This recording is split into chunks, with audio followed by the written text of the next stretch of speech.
This program is rated PG. It contains themes and scenes which may not be suitable for very young audiences. Parental guidance is advised.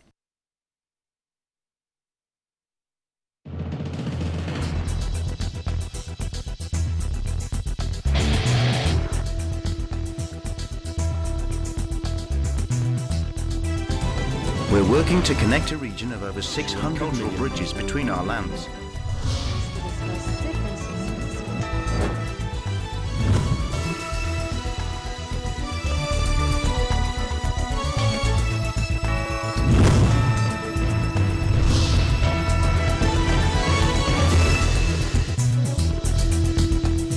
Hello and welcome to ASEAN in Focus. I'm Nea Mangawang, delivering to you the latest news in and around the ASEAN region. On today's headlines.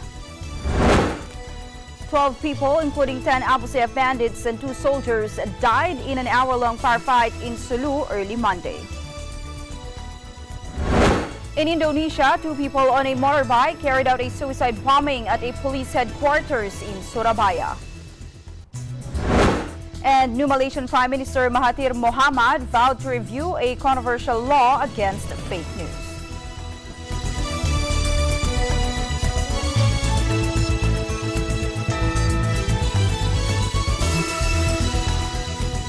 Twelve people, including 10 Abu Sayyaf bandits and 2 soldiers, were killed while 14 others wounded in an hour-long firefight early Monday in the province of Sulu.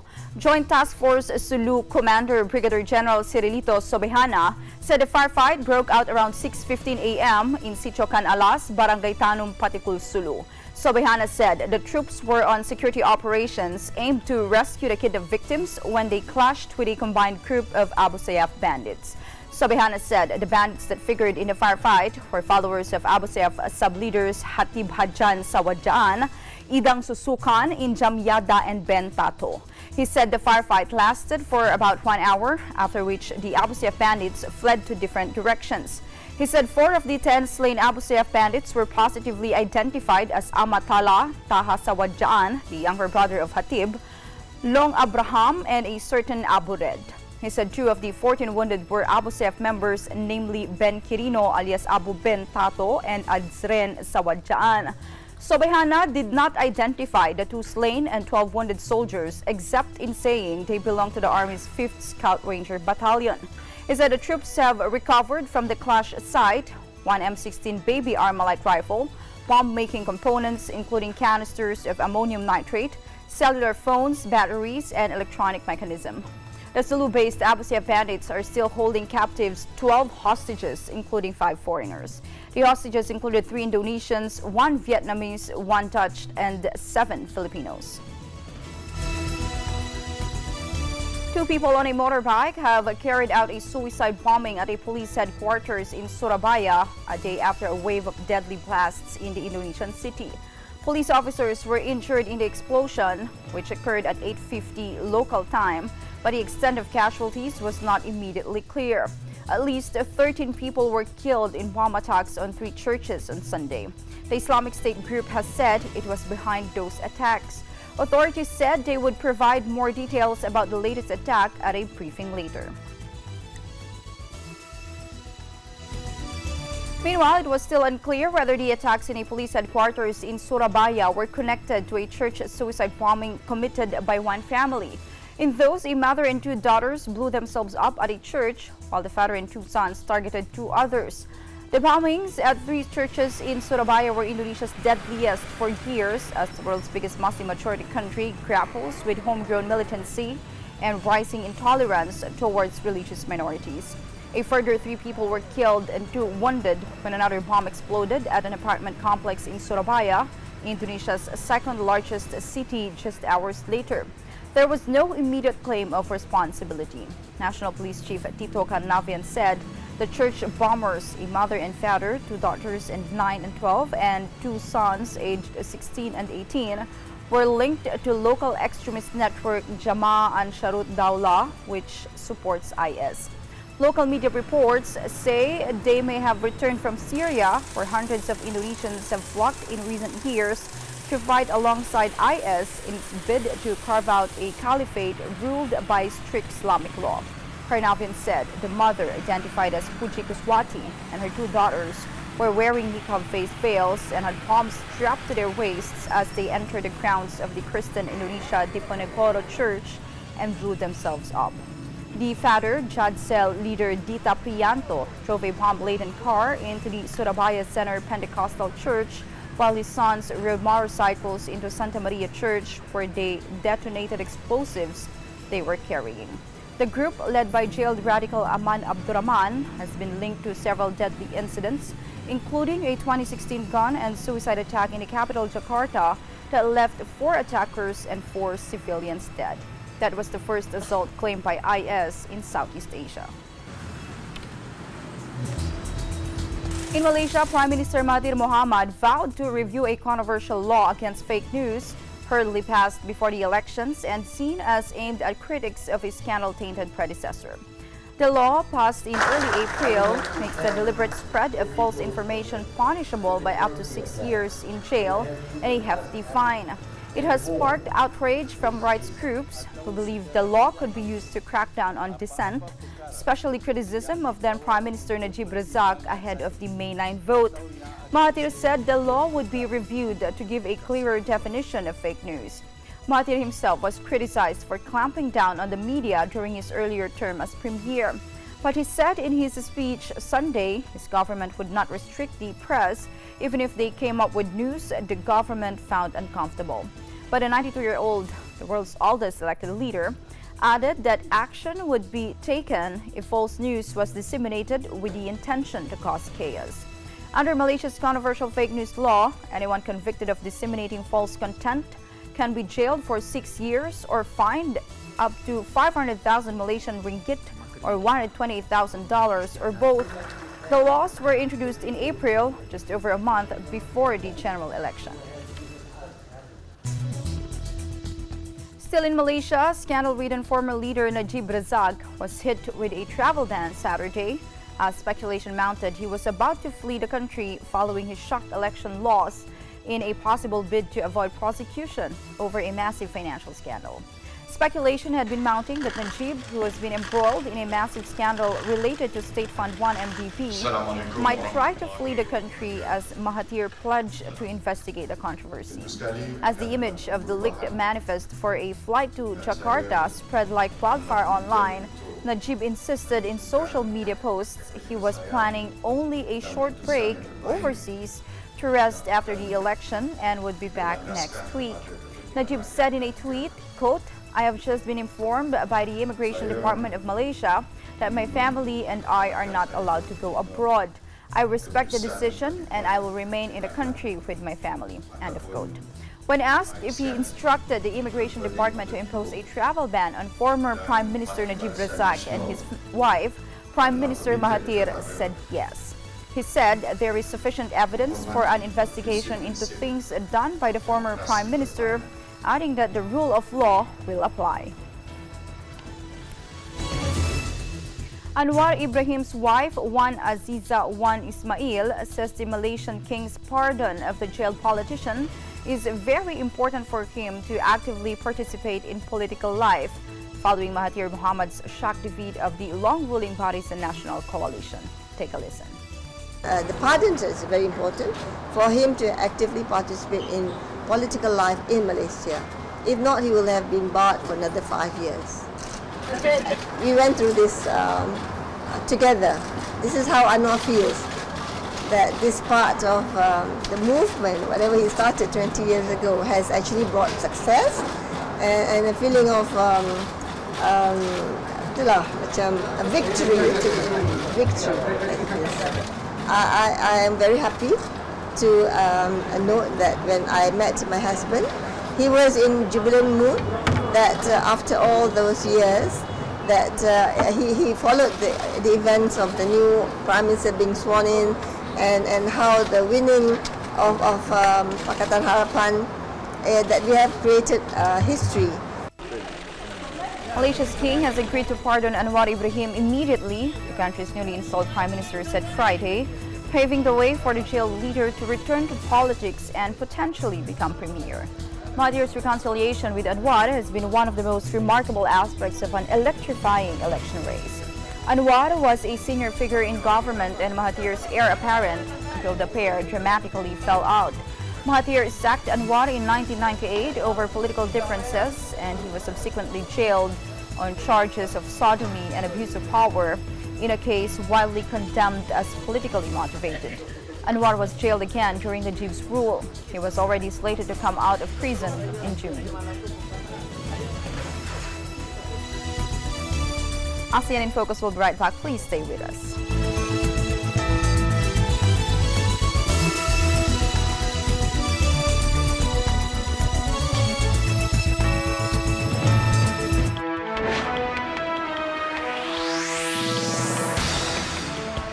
Whoever they are, and wherever they may be, they all have the same message. Mata ng Agila, Mondays through Fridays, 6 to 7:30 p.m. Only here at Net 25. Pep News, Linggo, alas 4 hanggang alas 5 ng hapon.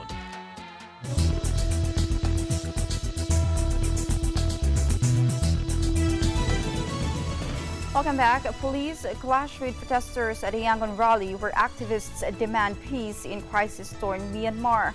Authorities had refused permission for the protest in Myanmar's main city, and when police prevented some 300 people from marching, they staged a sit-in. 17 peace protesters calling for the end to the clashes in Kachin State were charged under the Peaceful Assembly and Peaceful Procession Law, according to Bahan Police Chief Yu Tain Huyn. He said the protesters had failed to notify the township police about the protest in advance, as well as the location and aims of the protest.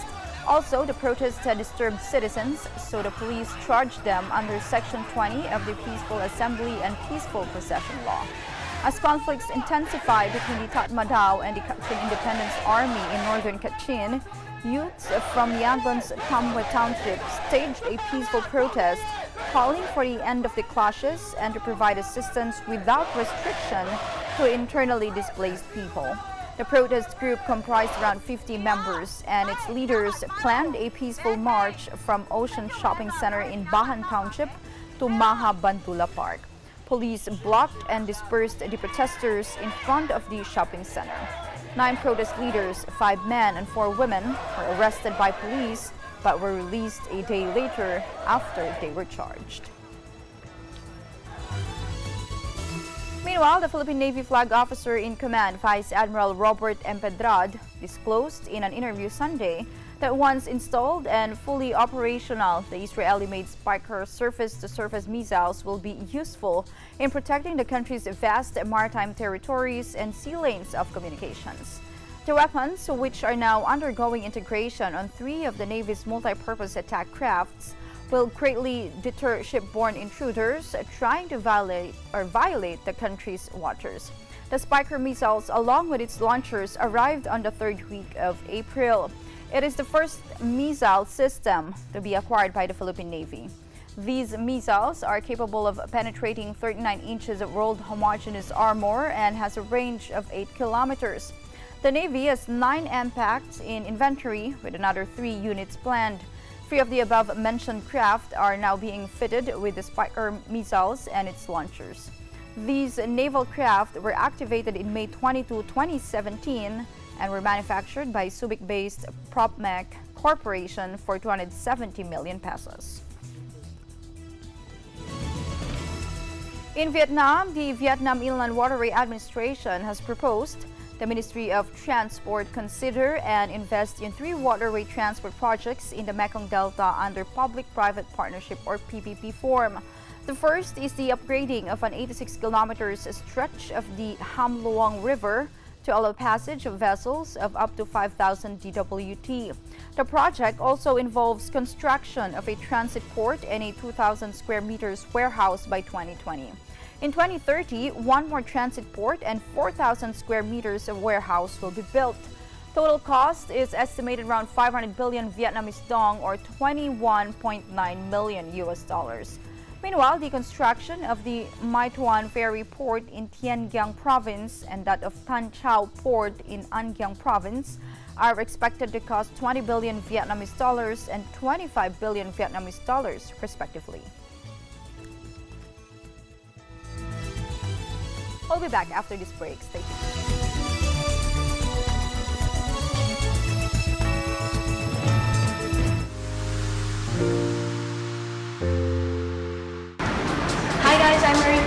Here at the Shoe Museum in Marikina in the Philippines, reminding you to watch Digital News every Tuesday and Thursday at 7:30 p.m. And I am 1 for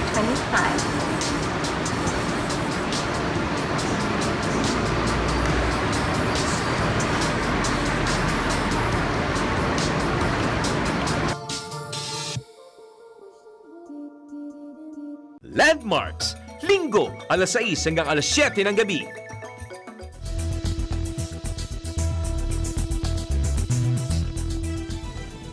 Welcome back. The Philippine and Kuwaiti governments on Friday afternoon, Kuwait time, finally signed the agreement on the employment of domestic workers at the Kuwait Ministry of Foreign Affairs. Foreign Affairs Secretary Alan Peter Cayetano and Kuwaiti Deputy Prime Minister and Foreign Minister Sheikh Sabah Khalid Al Hamad Al Sabah signed the document on behalf of the two states. Also present at the signing were Labor and Employment Secretary Silvestre Bello, Special Envoy Abdullah Mamao, Presidential Spokesperson Harry Roque, Chargé d'Affaires Nordin Lomondot, other officials from the Philippine government and their Kuwaiti counterparts.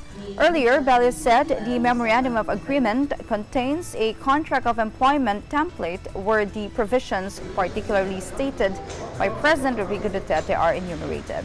The provisions include requiring workers' passports to be deposited at the Philippine Embassy and not to the employers, the allotment of at least 1 day off for workers every week, giving workers at least 7 hours sleep a day, and providing the workers with communication lines, decent meals, and sleeping quarters. Bello earlier said that once the MOA was signed, they will consider the partial lifting of the deployment ban on overseas Filipino workers to Kuwait and limit it to household service workers. The partial lifting will allow the deployment of skilled workers and professionals to the Gulf state.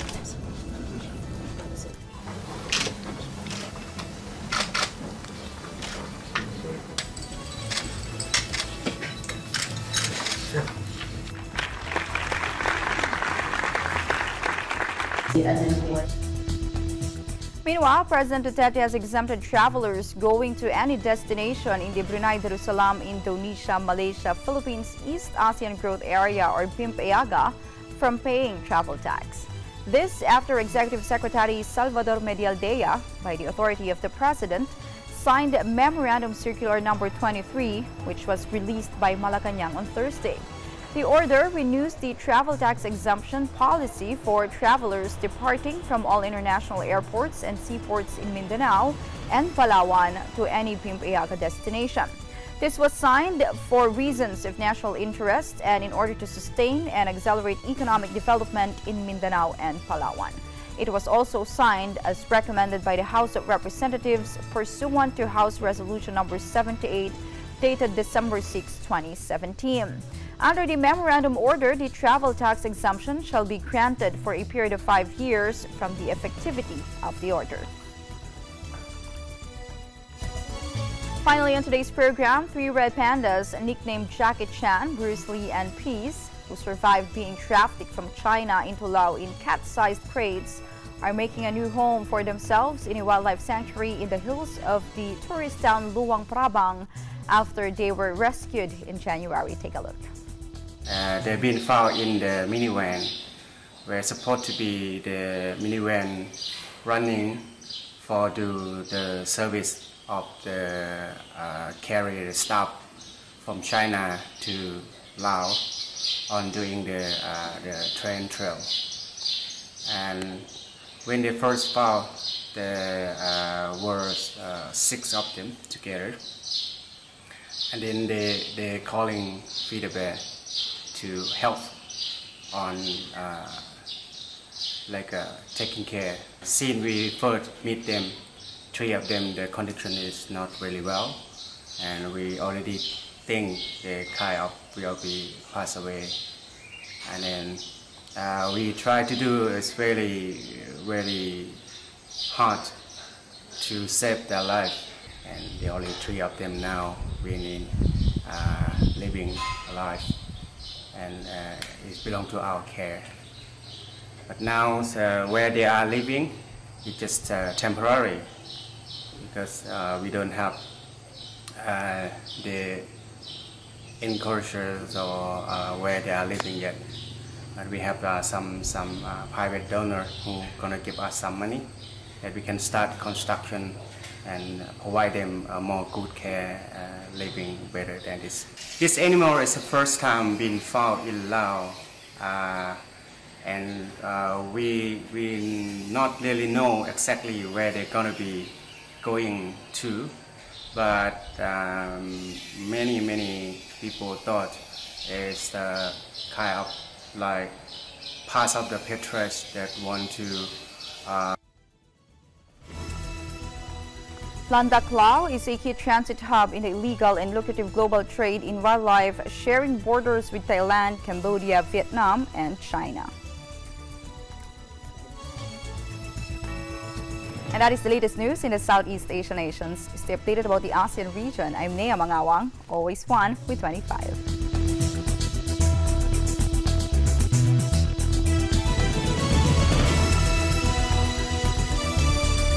As Eagle Broadcasting Corporation marks its 50th year, it is conducting several activities under the theme EBC Cares, enabling a better community.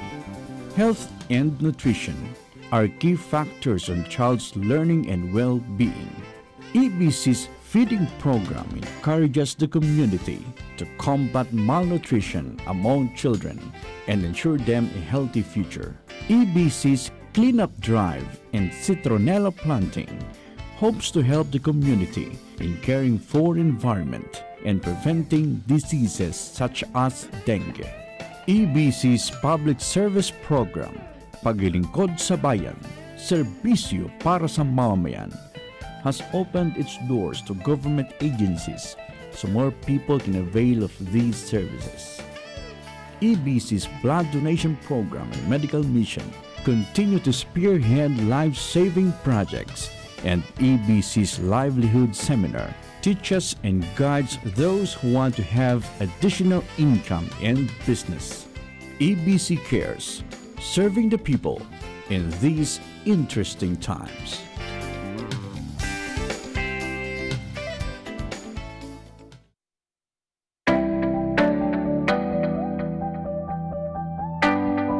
Happy Golden Anniversary to Eagle Broadcasting. Mabuhay kayong lahat.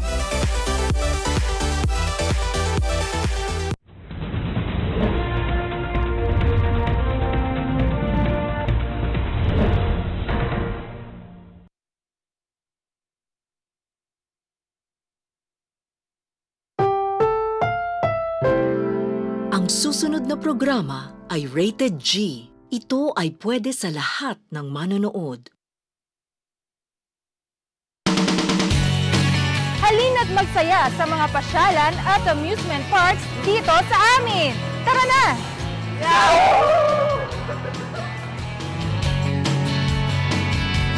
Tinaguri ang second summer capital of the Philippines.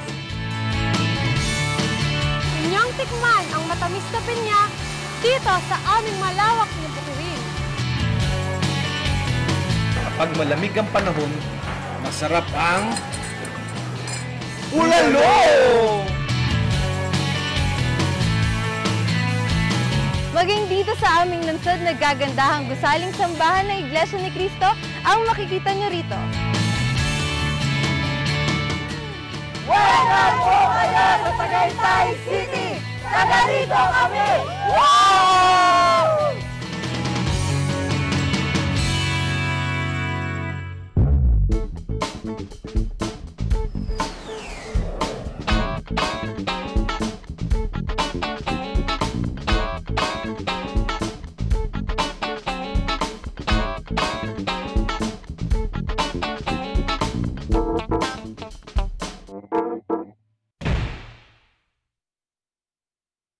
sinabing Tagaytay, ano ang una ninyong naiisip?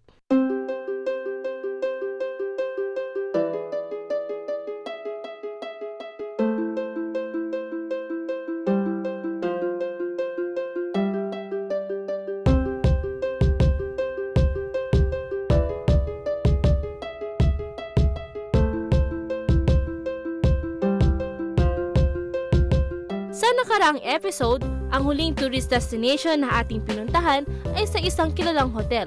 Dahil kapitbahay lang ito ng isang sikat na amusement park, unahin na natin itong puntahan.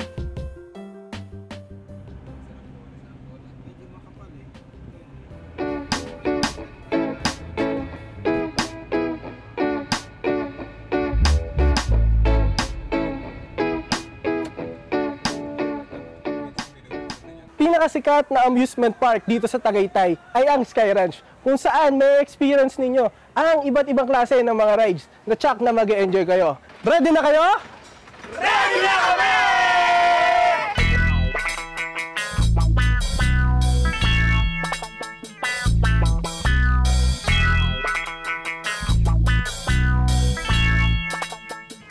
Bro, ilang beses ka na ba nakapunta dito? Bro, maraming beses na ako nakapunta dito. So hindi ka natakot niyan? Hindi na. Oh, we.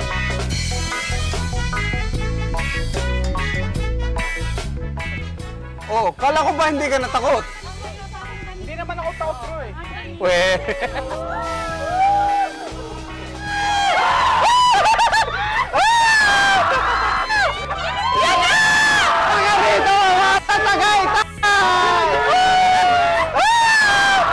Ito po ang sinakyan po namin ay tinatawag na Super Vikings. Tara po, alamin po ninyo kung ano pa pong mga rides dito.